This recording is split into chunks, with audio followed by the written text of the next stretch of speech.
የሚያግዘኝ እሱ በቃ በጣም ያስፈራ ነበር። በቃ ጠንቋይ ነው። የሚስማማበት ብዙ ነገር አለ፣ ብዙ ነገሮች አሉ ማልስማማበት አሁን ባልኩ ሀሳብ ላይ ስላሉ ያልታሰበና የማንገምተው ነገር ነው የገጠመው። ስጥልኝ ውድና የተከበራችሁ ውድ ናችሁ የኔ ቤተሰቦች እንዲና ሰላም ናችሁ? ሰላማችሁ በያላችሁበት የዓለም ዳርቻ ሰላምና ፍቅር እየተመኘውላችሁ ዛሬ በጣም በሚያሳዝን ነገር ነው የመጣሁላችሁ። በአቤል ጉዳይ ነው። አቤል እንግዲህ ሁላችሁ ማየታችኋል፣ ምን ላይ እንዳለ ያለበት ሁኔታ በጣም ከባድ ነው። ዛሬ ደግሞ ሐኪም ቤት ወስደውት ምን እንደተፈጠረ በጣም በሚያሳዝን ሁኔታ እኔ የእነሱ ነገር እኔ መጨረሻ ምን እንደሚሆነው አላውቅም። ብቻ በጣም ነው ዛሬ ምን ብዬ እንደምነግራችሁ። ቴዲ እግዚአብሔር ይስጠው እያገዘው ነው፣ ግን ደግሞ በአንድ በኩል ደግሞ ውስጥ ላይ የሚሰሩ ሰዎች እምነት የጎደላቸው ሰዎች ስላሉ በእነሱ ምክንያት ዛሬ ወንድማችንን ከባድ ችግር ውስጥ ከተውት ነበረ። በሁል ጊዜ እንደምታዩት ነው። በልውል ብቻ ይመስለናል። አሁን እኛ ልውል እንላለን፣ ግን እያንዳንዳቸው ከካሜራ ጀርባ የሚያሳልፉት ነገር በጣም የሚያሳዝን ነገር ነው። ሐኪም ቤት ወስደውት ዛሬ ሲያመው ትንሽ ያው ከቤት ነበረ እንትን እየተደረገለት የነበረው። ሐኪም ቤት በጣም ሲብስበት ህመሙ ሐኪም ቤት ወሰዱትና ከዚህ በፊትም ካስታውሳችሁ እንደዚህ አይነት ጉዳይ ላይ ገጥሞት ነበር አቤል። ዛሬ ለመጀመሪያ ጊዜ አይደለም። የዛሬው ደግሞ ትንሽ ከበደ። ታውቃላችሁ ከየት እንደመጡ እኔ ኢትዮጵያ ውስጥ ግነት የሚሰሩ እንትኖች ግን በህግ መጠየቅ አለባቸው ብዬ ነው የማስበው።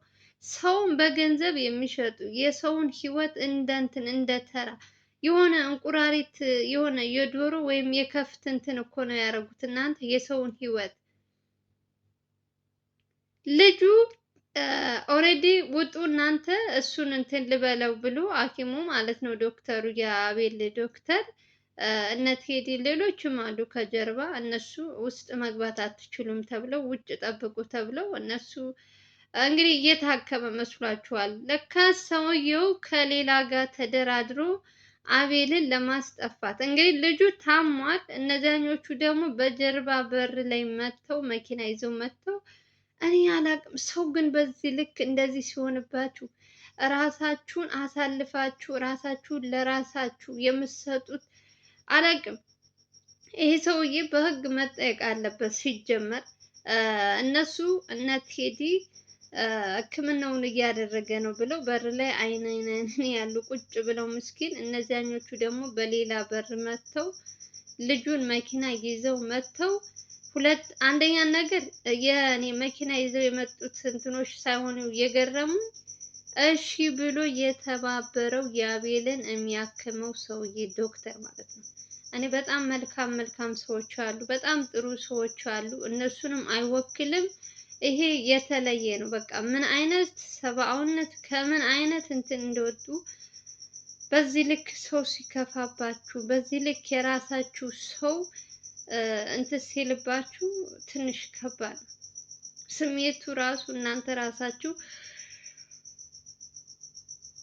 ስታስቡት እንትኑ ራሱ ስታስቡት በጣም ነው የሚያመው። እኔ ምን ብዬ ልንገራችሁ? በጣም ነው ያሳዘነኝ። ወንድ ልጅ ተውኝ እንደዛ እየለመነ አረነ ቴዲን ጥሩልኝ፣ አረ እንትናን ጥሩልኝ ቢል እንኳን በር ዘግተው እያከምን ነው ብለው በሌላ በር መጥተው ህይወትን እንደ ከፍት እንደ ተሸጠ ከፍት አድርጎ እንደውም እኔ እየፈራሁ የነበረው መድኃኒት የተሳሳተ ሰጥተውት ይሆን እንደዚህ። በጣም ብዙ ነገር ታስባላችሁ። እኔ አላቅም እንደዚህ አይነት ነገሮች በልውል ላይ ስለተደጋገሙ ምን ማለት እነሱም ጋር እንደዚህ አይነት ነገር እንዳያጋጥመው እያልኩ ፈራ ነበር። ይባስ ብለው ደግሞ ሲጀምር እነ ቴዲ ራሱ የተዘናጉ ይመስለኛል። አንድ ሰው ከውስጥ አብሮ መኖር ነበረበት። ራሱን መከላከል አይችልም። አቤል ያለበት ሁኔታ እያያችሁ ነው። እነዛኞቹ 3-4 ሆነው ቢታገሉት ለራሱ ደቋል። ልጁ የለም በህመም እነሱን እንኳን ተከላክሎ እንኳን ራሱን ማዳን አልቻለም። የዶክተሩ ነገር ነግራችኋለሁ። ከዚህ በፊትም በአቤል ማን ነው በልዑል ጉዳይ ማየታችሁታል። ገንዘብ ተከፍሎት ያልሆነ መድኃኒት ሲሰጥ፣ ዛሬም እንደዚህ አይነት ጉዳይ ነው የገጠመ። እነሱን ውጭ ላይ አስወጥቶ እነዚያኞቹን አስገብቶ ልጁን ጥቃት ሲያደርስበት ነው የሚያሳየውና ከዚህ በላይ እንትን የለም። እኔ ኢትዮጵያ ውስጥ ምን አይነት እንትን እንደገባብን ከምን አይነት ጉድ ከምን አይነት እንትን እንደመጣን አላውቅም። የእውነት ሰው መሆናችን ትተን የሆነ የሰውን ትንሽን ረስተሽ ማንነትሽን ረስተሽ ገንዘብና ገንዘብ ብቻ የምታሳድጅበት ሆኖ ህይወት እንደንትን ረክሶ ከፍት እኮ አሁን እኮ ውድ ነው ወገን። የሰው ልጅ ህይወት እኮ ነው የረከሰው። እንስሳ እኮ በአሁኑ ጊዜ በአሁን ዘመን እንስሳ ሲሞት አይታችሁ ታውቃላችሁ? እንስሳ አይሞትም። የሰው ህይወት ነው እየሞተ ያለው። እንደ ዱር አራዊት እየበላቸው ያሉት ድሮ ከፍቶች ነበር ሲሞቱ የዱር አራዊት የሚበላ። አሁን ደግሞ አቤቱ ጌታ ሆይ ይቅር በለን። እኔ ምን አይነት ጊዜ እንደሆነ ምን አይነት ሰው እንዴት እንደሚያስብ አላውቅም። የተገላብጦሽ ሆኖ ዘመኑ ሰውንም እንዳታምኑ ከሰው ጋር አብራችሁ እንዳትሰሩ እምነት እንዳይኖራችሁ የሚያደርጉት ሰዎች እኔ ለነሱ ምንም ቃልም የለኝም። እግዚአብሔር ልቦና ይስጣቸው። በመጀመሪያ ከገንዘብ ይልቅ ራሳቸው ማንነታቸውን የሚሸጡ ሰዎች ነገ ጧት ራሳቸውን የሚወቅሱበት እንትን ነው እየሰሩ ያሉት። ማንም ሰው ደልቶት ምን ብሎ አይኖርም። ሳይበላም ሳይጠጣም አያድርም ሰው። ግን ለተሰጠው ነገር እግዚአብሔርን እያመሰገነ መኖር ሲገባ በሰው ህይወት እየገቡ የሰውን ህይወት ብስቁልቁል ማድረግ፣ የሰውን ህይወት ማበላሸት፣ ወደ አላሰብሽው እንትን ውስጥ እየከተቱሽ ነገ ዛሬ እንደዚህ ከሆነ በቀጣይ ምን እንደሚፈጠር እናንተ ራሳችሁን ታውቃላችሁና የአቤል ዛሬ የደረሰበት በጣም ከባድ ነገር ነው። እንዴት እንዳሳዘነ ልነግራችሁ አልችልም። በዚህ ሁኔታ ሆኖ እንደዚህ አይነት ጥቃት ያደርስብኛል ብሎ አንደኛ ነገር ከልጁ በመጀመሪያ አይታችኋል። እኔ ይሄን መደጋገም ስለማልፈልግ ነው ያያችሁት ስለሆነ ምንም ነገር እንትን ብሎ አይደለም ይሄ ሁሉ ነገር የደረሰበት። ወንጀልን ሲያጋልጥ እውነትን እውነት ነው ብሎ ባወጣበት እንግዲህ ወንጀለኞች ሁልጊዜ እነሱ ጥፋት ሚዲያ ላይ ወጥቶ እንዲወራባቸው አይፈልጉም። ሁልጊዜ እውነታዊ ሰው ሆነው እንዲኖሩ፣ ሁልጊዜ ሌባ ሆነው እንዲኖሩ ነው የሚፈልጉ፣ ሰውን እንዳስለቀሱ። እነሱ ደግሞ እየሰሩ ያሉት ለተቸገሩ ወገኖቻችን ፍትህ ላጡ ፍትህ እንዲያገኙ ከማገዝ ውጭ ምንም የሰሩት ስራ የለም። በዚህ ልክ እንትን ሊሉም አይገባም። እንደውም ማበረታታት፣ እንደውም ዶክተር የተባሉት እንደዚህ አይነት ነገር ሲገጥማቸው እና ልዑል እና አቤል ማናቸውንም እገዛ ማድረግ አለባቸው። እነዚህ ሰዎች ከምን አይነት ሰው ጋር እየተጋፈጡ እንደሚሰሩ እያወቁ አሳልፎ ለእንትን መስጠት ማለት ምንድን ነው የምትሉት? እግዚአብሔር አንዳንዴ ከሰው ጋር ሆናችሁ የራሳችሁን ህመም እንኳን ለማውራት እንኳን ተሳቃችሁ እንትን የምትሉበት ነው። የነዚህ ደግሞ ባሰ፣ በጣም ባሰ፣ ክፉነታችን ባሰ። ከጊዜ ጊዜ እየባሰ የራሳችን እንትን እንድንረሳ ማንነታችን ሁሉ ነገር እንትን እንድንን ያደረጉት እና ያሳዝናል ወገኖች። በጣም ነው ያዘንኩት እኔ ሳየውም ስሰማው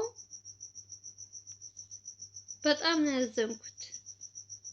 ኢትዮጵያ ውስጥ ምንድነው እየተካሄደ ያለው ነው ያልኩት። የእውነት ሰው ለምን ከፋ? ሰው በዚህ ልክ ለሰው ልጅ ለምን ጥላት እና እንትን ሆነ? ለምን የራሱን ህይወት አይኖርም? ሌባዎቹ ፍትህ ለሚያሰጣቸው እንደውም ማመስገን ሲገባቸው ለሌባ ተባባሪ የሚሆኑ ሰዎች ለነሱ ምንም ቃል የለኝም።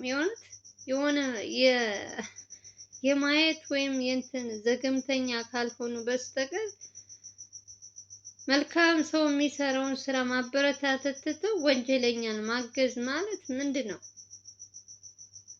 ነገ ደግሞ ምን አንዳንዴ ሐኪም ቤት ለምን ይሄዳሉ ልትሉ ትችላላችሁ። በጣም ሲብስባችሁ ሲያማችሁ ከየት ነው የምትሄዱ? ከእግዚአብሔር በታች እንግዲህ ወይ በእምነትሽ ጸበል ቦታ ነው፣ ያለዛ ደግሞ በሕክምና ነው የሚድነው።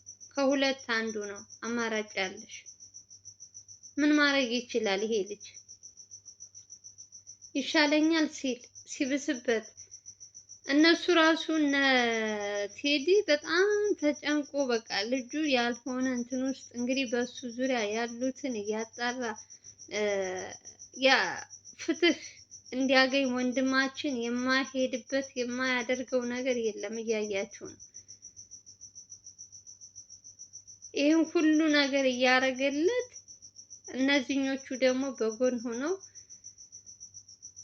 በጨካኝነት የተሞላው ድርጊት ሲሰሩ ማየት ያማል። የእውነት ሼር አድርጉ ይህን ቪዲዮ። እንደነዚህ አይነት ወራዳ ሰዎች እንዲዋረዱ ማድረግ ነው ያለብን። እንደዚህ ተሸፋፍኖ ወንጀለኞች እንትኖች እያገዙ እነሱ እንትናቸው የህግ እንትን ነው ምናምን የሚባል ነገር የለም።